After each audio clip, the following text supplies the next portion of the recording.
سب سے پہلے تو جو آپ کے 5 طیارے ہم نے گرائے ہیں ہمارے پائلٹس نے، چاہے انڈیا نہیں مان رہا لیکن اس کی تفصیلات آ چکی ہیں.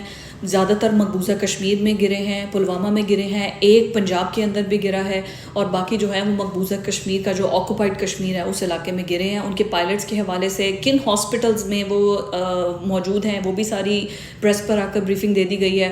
اور پھر اس کے بعد وہ کون زخمی ہے، کون شہید ہے، اور مطلب شہید تو نہیں، ان کی تو مرتیو ہو گئی نا، ہم شہید کہتے ہیں، ان کی تو مرتیو ہو گئی. تو وہ جن کی مرتیو ہوئی ہے ان کے نام بھی سامنے آ گئے ہیں، اور کچھ لاپتہ ہیں، جو بھی ہے اس حوالے سے پوری بریفنگ آ چکی ہے. لیکن مطلب سب سے زیادہ حیران کن بات یہ ہے کہ ان کے اب یہ خبر آ رہی ہے کہ ان کے ایئر چیف نے ریزگنیشن دے دیا ہے. وہ ایک سکھ آفیسر ہے، اور اس کی جب بریفنگ ہو رہی تھی تو اس میں 4 پائلٹس نے اس کو مکے شکے مارے ہیں، ہاتھا پائی تک بات پہنچی ہے. اور وہ RSS ہندوتوا، انہوں نے کہا جی یہ ایک سکھ آفیسر ہے، اس نے ہمیں مکمل کمپلیٹلی اختیارات ہیں. پائلٹ تم اڑا رہے ہو جہاز میں بیٹھا ہوگا تو پھر جہاز جیسے دماغ چلے گا نا.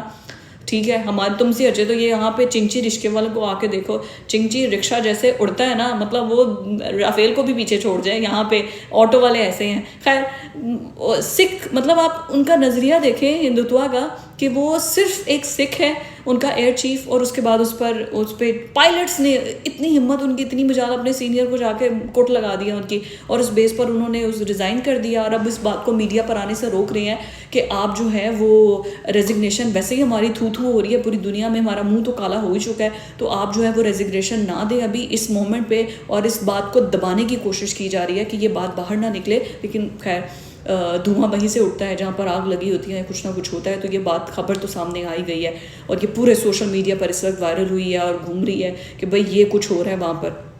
صوفیہ قریشی جو کہ ترجمان تھی ان کی فوج کی، اسپوکس پرسن تھی انڈین آرمی کی، اور وہ مسلمان ہیں، اور انہوں نے ہی ساری آ کے بریفنگ دی تھی. ان کے گھر پر اٹیک کیا گیا ہے، ان کے گھر کو نشانہ بنایا گیا ہے، مطلب پورا تہس نہس برباد کر دیا ہے وہاں پر کہ وہ مسلمان ہیں. اور وہ جو ہے مسلمان وہاں پر اپنی لویلٹی ثابت کر کے تھک گئے ہیں.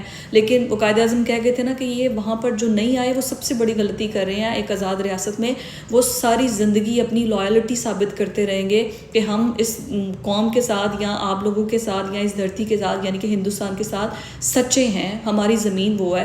لیکن نہیں بھائی، وہ نہیں یقین کریں گے. اور یہ بات اب سچ ثابت ہو رہی ہے، جس طریقے سے صوفیہ قریشی کے گھر کو نشانہ بنایا ہے. آپ نے اپنے سکھ کے مطلب آپ کا ایئر چیف مارشل ہے، اس کی پکڑ کے پھینٹی لگا دیا ہے صرف اس بات پر. اپنے فیلئر کو تسلیم کریں بھائی.